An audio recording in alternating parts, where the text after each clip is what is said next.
देखो, बाबा ने कहा है, ये मुरली के अंदर श्रीमत है कि बच्चे, बचपन से लेकर अब तक आप अपनी हर गलती को जानते हो। कौन से विकर्म हुए, पाप कर्म हुए, सब कुछ जानते हो। पिछले जन्म का भले नहीं जानते हो, इस जन्म का तो सब कुछ मालूम है। अब साकार में बाबा होते थे और बाबा को सुना देते थे, वो बात अलग थी।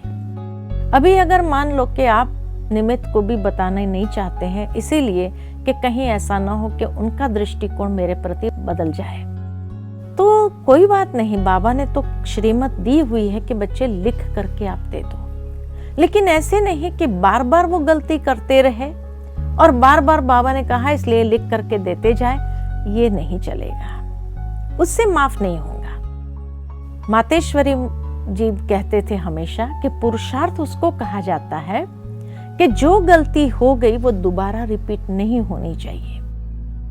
तब कहेंगे कि हाँ, मैंने पुरुषार्थ किया।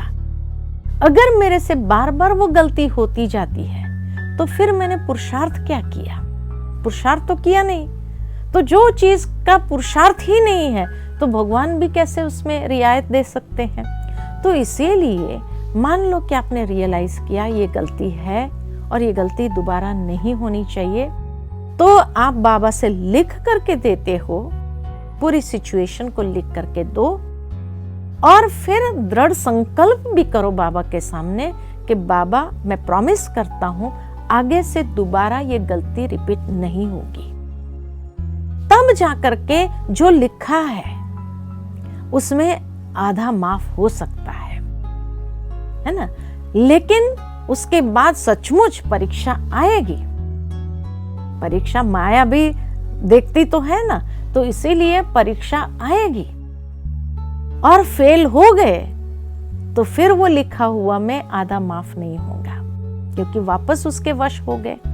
तो इसीलिए जब लिख करके दो, प्रॉमिस करो साथ में, और माया टेस्ट करने आएगी, लेकिन उस समय इतना जागृत हो जाओ कि ये माया आई है मेरी परीक्षा लेने के लिए और बाबा के सामने मैंने दृढ़ संकल्प किया है, तो अब मुझे उसके वश नहीं होना है। तब जाकर के बाबा फिर माफ करेगा, क्योंकि बाबा भी कहते हैं माया मेरी आज्ञाकारी बच्ची है। मैं माया को कहता हूँ कि देखो, जाओ, बच्चे ने दृढ़ संकल्प तो किया है, प्रॉमिस किया है, लेकिन देखो ये क्या प्रॉमिस रखता है या नहीं रखता है। और इसीलिए माया 2-4 दिन में ही आएगी, और जैसे ही आएगी तो हमें माया को अच्छी तरह से पहचानना है और उसके परवश नहीं होना है।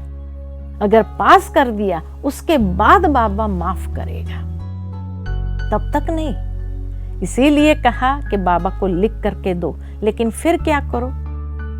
तो बाबा को जब लिख करके देते हैं, तो जब मधुबन आते हो, मधुबन में बाबा के कमरे में जो एक भंडारी होती है, पत्र, बाबा के नाम पत्र, उसमें डाल दो। उसमें डालने से सहज हो जाएगा, आपका मन भी नहीं खाएगा। बाबा के घर में आपने स्वाहा कर दिया, वो कमजोरी सदा के लिए आपके यहाँ से विदाई ले लिया। इसलिए बाबा के कमरे में आप सोचेंगे यहाँ कोई पढ़ेगा, यहाँ किसी के पास पढ़ने का टाइम नहीं है।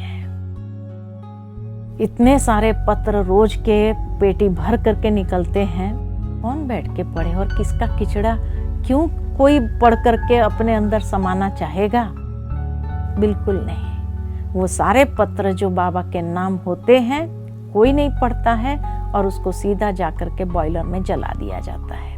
और जल गई वो कमी कमजोरी, आपके जीवन में से भी जल गई, ये समझ लो। तो इसीलिए जब आप मधुबन आते हो, मधुबन बाबा के बेहद घर में, उस भंडारी के अंदर आप डाल दो, और उसको डालने के बाद आप निश्चिंत हो जाओ, हल्के हो जाएंगे। तो इसीलिए जरूर है, लेकिन ये प्रॉमिस जरूर करना होता है बाबा को कि दोबारा ये रिपीट नहीं होगी।